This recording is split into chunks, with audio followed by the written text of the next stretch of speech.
one of the realities for LinkedIn creators is understanding the algorithm, which constantly changes. And it often happens without any warning from LinkedIn. They just announce that, or sometimes they don't even announce that the algorithm has changed. People see engagement drop and views drop, and then there's a state of panic in the industry and among the creator community. How do you stay current Oh, with best practices? What resources or people do you leverage to make sure that you understand how the algorithm works and how it's changed? that's a great question. And the way I look at it is, who does the algorithm work for? Because a lot of people get this all wrong. People think that the algorithm's job is to serve creators. The algorithm doesn't work for creators. The algorithm works for LinkedIn. So in order to understand how the algorithm works, you have to understand how LinkedIn works, how they make money. They're here to make money, and they're very in business. And the algorithm is the number one employee.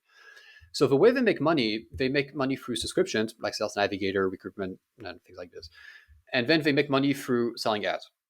So pretty much the more time you spend on LinkedIn, the more valuable you become because they can show you more ads and you have a higher probability of clicking, and then brands spend more money on it.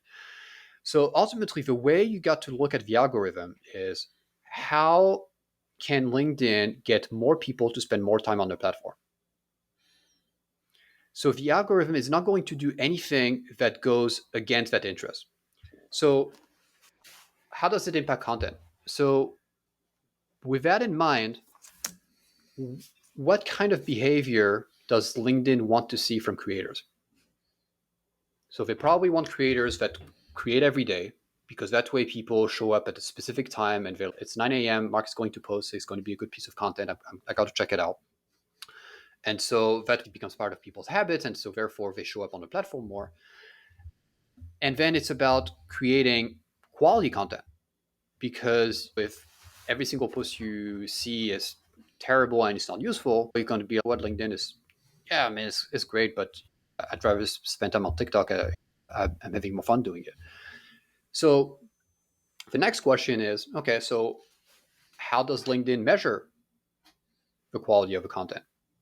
Okay, what's the formula? So there's lots of theories. The way I see it is, they look at how many people engage with a post. So they're going to look at how many people click see more. They're going to look at how many people stop to check out the post. They're going to look at how many people click on the carousels. They're going to look at how many people save the post. And then they're going to look at how many people like and comment on the post. So they're going to look at all these metrics. And then based on that, they're going to assign a score to a post and then give it more or less visibility. So for example, I don't know if you remember last year, there was a time where polls were super popular, Mm-hmm. right? Because, well, people click and that's an engagement that's a piece of engagement. Well, if this post is doing well, people are engaging, so we're going to push it. And so everybody started creating polls. And then LinkedIn probably found out, I think we went a bit too far with polls. Working too well, people are not too happy about it. Let's kill the polls and instead let's put some carousels in there. And it's been going on for a while, so I guess it's working pretty well for them. So again, every single time there's an algorithm change and you see your engagement dropping, it's about, okay, what can I do to get more people to pay attention to my content so they can come back to LinkedIn more consistently? Because ultimately, this is what they want.